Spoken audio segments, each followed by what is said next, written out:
ఢిల్లీలో దాడి జరగకముందే ప్లాన్ చేసిన వాళ్ళందరినీ ఆల్మోస్ట్ పోలీసులు పట్టుకున్నారు. కానీ ఒక్కడు మాత్రం మిస్ అయ్యాడు. ఆ ఒక్కడే ఢిల్లీలో జరిగిన బ్లాస్ట్ కి కారణమయ్యాడు. అసలు ఈ ఆపరేషన్ మొదట జమ్మూ అండ్ కాశ్మీర్ లో స్టార్ట్ అయ్యింది. అక్టోబర్ మొదటి వారంలో కాశ్మీర్ లో ఉన్న నౌగం అనే ప్రాంతంలో గుర్తు తెలియని వ్యక్తులు రోడ్లమ్మిటి ఉన్న గోడల మీద పోస్టర్స్ అతికించారు. ఆ పోస్టర్స్ మీద కాశ్మీర్ కి స్వాతంత్ర్యం కావాలి, కాశ్మీర్ కోసం పోరాడదాం అనే నినాదాలు రాసి ఉన్నాయి. 2019 కి ముందు ఇలాంటి పోస్టర్స్ కాశ్మీర్ లో కామన్ గా ఉండేవి. పోలీసులు కూడా వాటిని పెద్దగా పట్టించుకునే వాళ్ళు కాదు. ఎందుకంటే అప్పట్లో ఆర్టికల్ 370 ఉండడం వల్ల అది నేరం కింద పరిగణించే వాళ్ళు కాదు. కానీ 2019 లో సెంట్రల్ గవర్నమెంట్ కాశ్మీర్ లో ఆర్టికల్ 370ని రిమూవ్ చేసింది.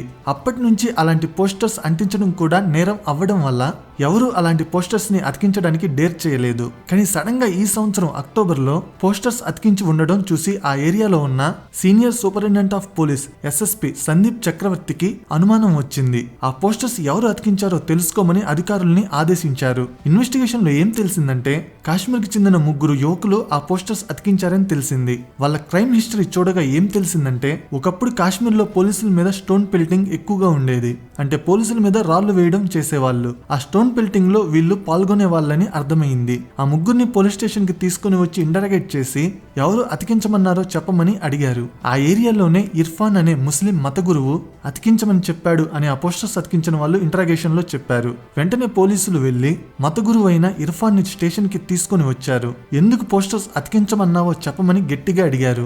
ఉగ్రవాదులు జస్ట్ అడిగినంత మాత్రాన అంతా చెప్పారు కదా. సో ఇర్ఫాన్ కూడా మొదట ఏం చెప్పలేదు. మా స్వాతంత్ర్యం పోరాటం కోసం కనీసం పోస్టర్స్ కూడా అతికించుకోకూడదా అని సమాధానం ఇచ్చాడు. పోలీసులు అంత ఈజీగా అతని మాటలు నమ్మలేదు. అతని దగ్గర ఉన్న ఫోన్ తీసుకుని చెక్ చేశారు. ఆ ఫోన్ లో ఉన్న మెసేజెస్ చూసి పోలీసులు ఆశ్చర్యపోయారు. టెలిగ్రామ్ ద్వారా పాకిస్తాన్ లో ఉన్న జైషీ మహమ్మద్ అనే ఉగ్రవాద సంస్థకు చెందిన ఒక అతను మత గురువు అయిన ఇర్ఫాన్ తో టచ్ లో ఉన్నాడు. వాళ్ళిద్దరూ తరచుగా టెలిగ్రామ్ లో మెసేజ్ చేసుకునే వాళ్ళు. ఏమనంటే కాశ్మీర్ లో ఉన్న యువకుల్ని ఎలా బ్రెయిన్ వాష్ చేయాలి, ఎలా రాడికలైజ్ చేయాలి, ఎవరిని సెలెక్ట్ చేయాలి అనే విషయాలు మాట్లాడుకునే వాళ్ళు. పోలీసులు ఇక ఇర్ఫాన్ ని గట్టిగా ఇంటరాగేట్ చేశారు. ఎవరెవరిని ఇందులో రిక్రూట్ చేసుకున్నావు, ఎవరెవరిని బ్రెయిన్ వాష్ చేసి ఉగ్రవాదంలోకి దించావో చెప్పమని గట్టిగా అడిగారు. ఫోన్ లో ఉన్న కాంటాక్ట్స్ కూడా చెక్ చేశారు. అన్ని చెక్ చేయగా ఫరీదాబాద్ లోని అల్ఫలా మెడికల్ కాలేజ్ లో పనిచేస్తున్న 5 డాక్టర్స్ ఇర్ఫాన్ తో టచ్ లో ఉన్నారని పోలీసులకి అర్థమయ్యింది. వాళ్ళ పేర్లు ఏంటంటే doctor Muzammil Shakeel, doctor Adil, doctor Mohiuddin, doctor Umar Mohammad, doctor Shaheen Shahid. వీళ్ళలో 4 వ్యక్తులు మగవారు. షహీన్ షాహిద్ అనే ఆమె ఒక మహిళ. వీళ్ళందరికీ కామన్ పాయింట్ ఏంటంటే ఆ ఒక్క అమ్మాయి తప్ప మిగతా 4 కాశ్మీర్ కి చెందిన వాళ్లే. జాబ్ కోసం ఫరీదాబాద్ లోని అల్ఫలా మెడికల్ కాలేజ్ లో పనిచేస్తున్నారు. కాశ్మీర్ కి ఫరీదాబాద్ కి మధ్య 800 కిలోమీటర్ల దూరం ఉంటుంది. వెంటనే జమ్మూ అండ్ కాశ్మీర్ పోలీసులు ఫరీదాబాద్ వెళ్లి అక్కడ లోకల్ పోలీసుల సహకారం తీసుకుని అల్ఫలా మెడికల్ కాలేజ్ దగ్గరికి వెళ్లారు. ముందు అల్ఫలా మెడికల్ కాలేజ్ లో పనిచేస్తున్న డాక్టర్ ముజమ్మిల్ షకీల్ ని, డాక్టర్ అదిల్ ని, డాక్టర్ మొహియుద్దీన్ ని పట్టుకున్నారు. వాళ్ళ 3 స్టేషన్ కి తీసుకుని వెళ్లి గట్టిగా ఇంటరాగేట్ చేశారు. అప్పుడు పోలీసులకి ఏం తెలిసిందో తెలుసుకునే ముందు ఒక చిన్న విషయం. ఇండియాలో స్టాక్ మార్కెట్ ఇప్పుడిప్పుడే పైకి వెళ్తుంది. ఇలాంటి టైంలో ఇన్వెస్ట్ చేస్తే మంచి ఫ్యూచర్ ఉంటుంది. స్టాక్ మార్కెట్ లో ఇన్వెస్ట్ చేయాలంటే ఒక డీమ్యాట్ అకౌంట్ కావాలి. నేను కింద డిస్క్రిప్షన్ లో ఇచ్చిన లింక్ తో అయితే మీరు ఫ్రీగా Angel one demat account open చేసుకోవచ్చు. ₹1 కూడా చెల్లించాల్సిన అవసరం లేదు. Just Aadhaar card, pan card, bank account ఉంటే చాలు అకౌంట్ ఓపెన్ అవుతుంది. ఎలా ఇన్వెస్ట్ చేయాలనే దాని గురించి ఆల్రెడీ వీడియోస్ చేశాను, వాటిని ఫాలో అవ్వండి. ఇక మెయిన్ టాపిక్ లోకి వెళ్తే పోలీసులు వాళ్ళిద్దరిని ఇన్వెస్టిగేట్ చేయగా ఏం తెలిసిందంటే వాళ్ళు యూనివర్సిటీలోనే స్టే చేస్తున్నప్పటికీ బయట 2 రూమ్లు రెంట్ కి తీసుకున్నారని తెలిసింది. పోలీసులు ఆ రూమ్ల దగ్గరికి వెళ్లి చెక్ చేయగా ఒక రూమ్ లో 360 కేజీల అమ్మోనియం నైట్రేట్, కొన్ని గన్స్ దొరికాయి. ఇంకొక రూమ్ చెక్ చేయగా బాంబ్స్ ని తయారు చేయడానికి ఉపయోగించే రా మెటీరియల్ దాదాపు 2900 కేజీలు ఉంది. ఆ 2900 కేజీలలో రిమోట్ కంట్రోల్స్, వైరింగ్స్, కెమికల్స్ లాంటి చాలా వస్తువులు ఉన్నాయి. యూనివర్సిటీలో స్టే చేస్తున్నప్పటికీ ఆ 2 రూమ్స్ ని రెంట్ కు తీసుకుని అప్పుడప్పుడు మాత్రమే అక్కడికి వెళ్తూ ఉండేవాళ్ళు. మిగతా 2 డాక్టర్స్ అయిన షాహీన్ షాహిద్, ఉమర్ మొహమ్మద్ పోలీసులు అరెస్ట్ చేయబోతున్నారేమన్న భయంతో ముందే తప్పించుకున్నారు.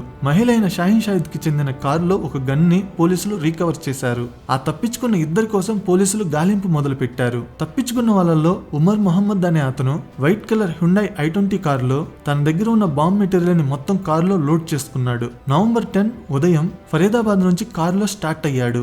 ఇక్కడి నుంచే అసలు కథ స్టార్ట్ అయ్యింది. అతనికి శాటిలైట్ ఫోన్ లో ఎవరైనా పాకిస్తాన్ నుంచి ఇన్స్ట్రక్షన్స్ ఇస్తున్నారా లేదా తానంతట తానే డెసిషన్స్ తీసుకుంటున్నాడా అనేది తెలియదు గానీ మొత్తానికి ఫరీదాబాద్ నుంచి ఢిల్లీకి వెళ్ళడానికి డిసైడ్ డిసైడ్ అయ్యాడు. ఒక్కడే కారులో ఉన్నాడు. ఒకవైపు పోలీసులు పట్టుకుంటారేమో అన్న భయం, ఇంకోవైపు దారిలో ఎవరైనా పోలీసులు ఆపితే ఏంటి పరిస్థితి అన్న భయం అతనిలో ఉంది. 8:04 AM కి బాదర్పూర్ బోర్డర్ ద్వారా ఢిల్లీలోకి ఎంటర్ అయ్యాడు. 8:20 AM కి ఒక పెట్రోల్ బంక్ లో ఫ్యూల్ కొట్టించుకున్నాడు. 3:19 PM కి రెడ్ ఫోర్ట్ కి సునేరి మసీద్ కి దగ్గరలో ఉన్న పార్కింగ్ లాట్ లోకి ఎంటర్ అయ్యాడు. అక్కడే దాదాపు 3 గంటల పాటు ఉన్నాడు. ఈ 3 గంటలు అతను ఏం చేశాడనే దాని గురించి పోలీసులు ఇన్వెస్టిగేట్ చేస్తున్నారు. ఇక్కడ 3 పాసిబిలిటీస్ ఉన్నాయి. ఒకటి, మేబీ ఒకప్పుడు వాళ్ళ గ్రూప్, అంటే తన గ్రూప్ మెంబర్స్ అరెస్ట్ అవ్వక ముందు సంగతి చెబుతున్నాను. ఒకప్పుడు వాళ్ళు ప్లాన్ చేసి ఉండవచ్చు రెడ్ ఫోర్ట్ దగ్గర బాంబు పేలుద్దామని. ఇప్పుడేమో తన గ్రూప్ మెంబర్స్ అరెస్ట్ అయ్యారు గనుక తానొక్కడైనా ప్లాన్ ని ఇంప్లిమెంట్ చేద్దామని తన దగ్గర ఉన్న బాంబ్ మెటీరియల్స్ ని కారులో వేసుకుని రెడ్ ఫోర్ట్ దగ్గరికి వచ్చి ఉండవచ్చు. కానీ అతనికి భయం వేయడం వల్ల మళ్ళీ ఒకసారి ఆలోచించుకుందామని చెప్పి పార్కింగ్ లాట్ లో వెయిట్ చేసి ఉండవచ్చు. ఆ 3 గంటలు బాగా ఆలోచించి ఉంటాడు. ఒకవేళ అరెస్ట్ చేస్తే బ్రతికి ఉన్న రోజు నరకం అనుభవించాల్సి వస్తుంది, ఆత్మాహుతి దాడి చేసుకుంటే చనిపోతాను, ఏది బెటర్ ఆప్షన్ అని ఆలోచించి ఉంటాడు. ఆత్మాహుతి దాడి చేసుకోవడం బెటర్ అని అనుకుని అక్కడి నుంచి బయలుదేరి రెడ్ ఫోర్ట్ దగ్గరికి వెళ్లి పేల్చి ఉండవచ్చు. ఇంకొక పాసిబిలిటీ ఏంటంటే కారులో ఉన్న అతనికి శాటిలైట్ ఫోన్ ద్వారా పాకిస్తాన్ నుంచి ఎవరైనా ఇన్స్ట్రక్షన్స్ ఇస్తూ ఉండవచ్చు. ఢిల్లీకి ఎప్పుడు వెళ్ళాలి, కారు ఎక్కడ పార్క్ చేసుకోవాలి, ఎక్కడ బాంబు పేల్చాలి, ఏ టైంకి పేల్చాలి, అలాంటి ఇన్స్ట్రక్షన్స్ అన్ని ఎవరైనా ఫోన్ లో ఇస్తూ ఉండవచ్చు. ఆ ఇన్స్ట్రక్షన్స్ ఫాలో అవుతూ అతను బాంబు పేల్చి ఉండవచ్చు. మూడవ పాసిబిలిటీ ఏంటంటే ఆ బాంబ్స్ ని ఎక్కడ డిస్పోజ్ చేయాలో అతనికి అర్థమై ఉండదు. కారులో పెట్టుకుని భయపడుతూ తిరుగుతూ ఉండవచ్చు.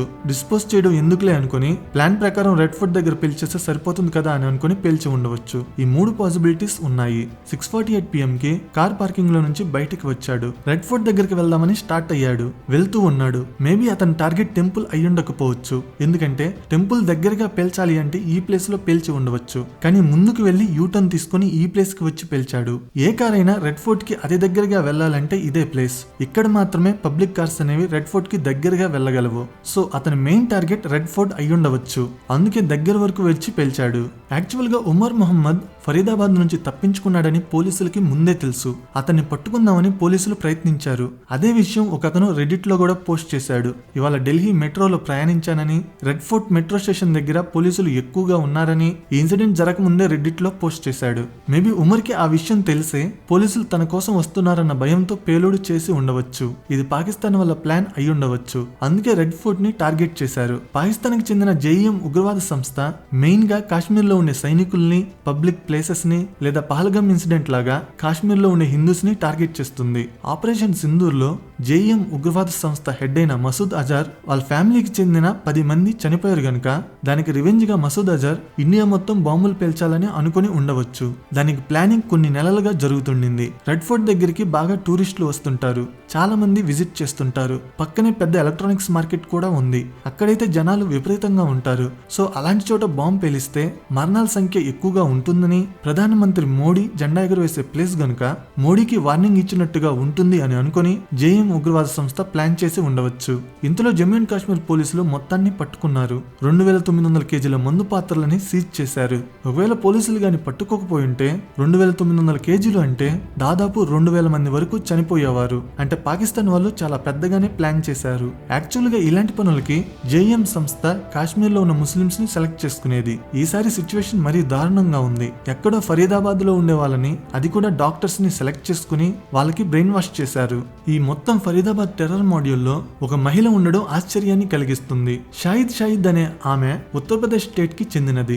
జేఈఎం ఉగ్రవాద సంస్థ ఉమెన్ వింగ్ ని తయారు చేయడం కోసం ఆమెని రిక్రూట్ చేసుకుని హెడ్ గా నియమించారు. అంటే ఇన్ని రోజులు కాశ్మీర్ కి చెందిన కొంతమంది మాత్రమే దేశద్రోహం చేయడం విన్నాము. ఇప్పుడు ఉత్తరప్రదేశ్ లోని లక్నోకి చెందిన మహిళ కూడా దేశానికి ద్రోహం చేయడానికి నిర్ణయించుకుందంటే ఏమనుకోవాలి. దొరికిన 5 మంది కూడా ఇండియాకి చెందిన వాళ్ళే, పాకిస్తాన్ వాళ్ళు కాదు. అంటే ఇండియాలో ఉంటూనే ఇండియాకి వ్యతిరేకంగా కార్యకలాపాలు నిర్వహిస్తున్నారు. లక్నో మహిళని ఈ పాకిస్తాన్ వాళ్ళు ఏ విధంగా బ్రెయిన్ వాష్ చేశారో తెలియదు.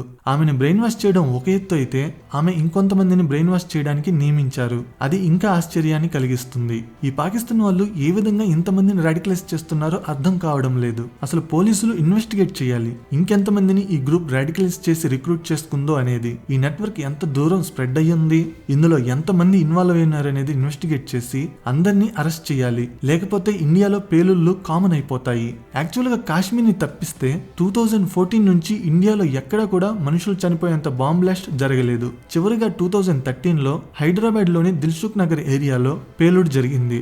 ఇందులో 18 మంది చనిపోయారు, 131 మందికి గాయాలు అయ్యాయి. ఆ తర్వాత అంత ఎక్కువగా ప్రజలు చనిపోవడం ఇదే. ఢిల్లీ పేలుడులో చనిపోయిన వారి సంఖ్య 10 నుంచి 13కి చేరింది. ఈ మొత్తం ఫరీదాబాద్ టెర్రర్ మాడ్యూల్ అనేది అల్ఫలా మెడికల్ కాలేజ్ చుట్టూ తిరుగుతూ ఉంది. విచిత్రం ఏంటంటే అక్కడ పనిచేస్తున్న డాక్టర్స్ లో 40% డాక్టర్స్ కాశ్మీర్ కి చెందిన వాళ్లే అని రీసెంట్ గా బయటపడింది. అసలు అది ఎలా సాధ్యం? ఏ మెడికల్ కాలేజీలో అయినా మెయిన్ గా లోకల్ పీపులే డాక్టర్స్ గా ఉంటారు, కానీ ఎక్కడో 800 కిలోమీటర్ల దూరంలో ఉన్న కాశ్మీర్ డాక్టర్స్ ఎందుకని ఇక్కడ ఎక్కువగా ఉన్నారు? ఈ ఇన్సిడెంట్ తర్వాత పోలీసులు ఆ కాలేజీలోని చాలా మందిని ఇంటరాగేషన్ కి తీసుకుని వెళ్లారు. రాబోయే రోజుల్లో తెలుస్తుంది అసలు అల్ఫలా మెడికల్ కాలేజ్ వెనుక ఏం దాగి ఉందనేది. ఈ పాకిస్తాన్ వాళ్ళు కూడా డాక్టర్స్ ని ఎలా రాడికలైజ్ చేయగలిగారో అర్థం కావడం లేదు. పేలుడుకి ఉపయోగించిన కారు వెనుక కూడా పెద్ద స్టోరీ ఉంది.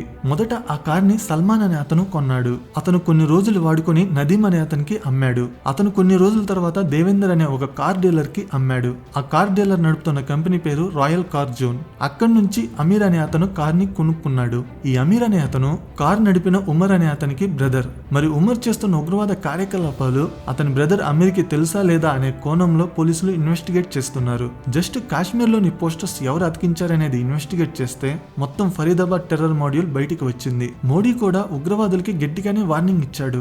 ఉగ్రవాదుల్ని ఎవరిని వదిలిపెట్టమని, ఢిల్లీ పేలుడికి ఎవరైతే కారణమయ్యారో వాళ్ళందరినీ ఎక్కడున్న వెతికి పట్టుకుని న్యాయస్థానం ముందు నిలబెడతానని శబ్దం చేశాడు. అమిత్ షా కూడా వార్నింగ్ ఇచ్చాడు. మరి త్వరలో నిజ నిజాలు ఏంటో బయటికి వస్తాయని, ఈ దాడికి కారణమైన వారందరినీ పోలీసులు పట్టుకుంటారని, అలాగే ఇలా రాడికలైజ్ అయిన వాళ్ళని కూడా పట్టుకుంటారని, ఇప్పుడు ఆపినట్టే ఫ్యూచర్ లో ఇలాంటి సంఘటనలు జరగకుండా ఆపుతారని ఆశిద్దాము. ఒక చిన్న విషయం, ఇండియాలో స్టాక్ మార్కెట్ ఇప్పుడిప్పుడే పైకి వెళ్తుంది. ఇలాంటి టైంలో ఇన్వెస్ట్ చేస్తే మంచి ఫ్యూచర్ ఉంటుంది. స్టాక్ మార్కెట్ లో ఇన్వెస్ట్ చేయాలంటే ఒక డీమ్యాట్ అకౌంట్ కావాలి. నేను కింద డిస్క్రిప్షన్ లో ఇచ్చిన లింక్ తో అయితే మీరు ఫ్రీగా Angel one demat account open చేసుకోవచ్చు. ₹1 కూడా చెల్లించాల్సిన అవసరం లేదు. Just Aadhaar card, pan card, bank account ఉంటే చాలు, అకౌంట్ ఓపెన్ అవుతుంది.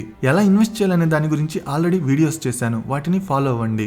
నా ఎక్స్ప్లెనేషన్ నచ్చితే వీడియోని లైక్ చేసి షేర్ చేయండి. ఇలాంటి ఇంట్రెస్టింగ్ వీడియోస్ కోసం ఛానల్ ని సబ్స్క్రైబ్ చేయండి. వీడియో పెట్టగానే నోటిఫికేషన్ రావాలంటే సబ్స్క్రైబ్ చేయగానే పక్కనే ఒక బెల్ ఐకాన్ కనబడుతుంది, దాని మీద క్లిక్ చేయండి. Thank you.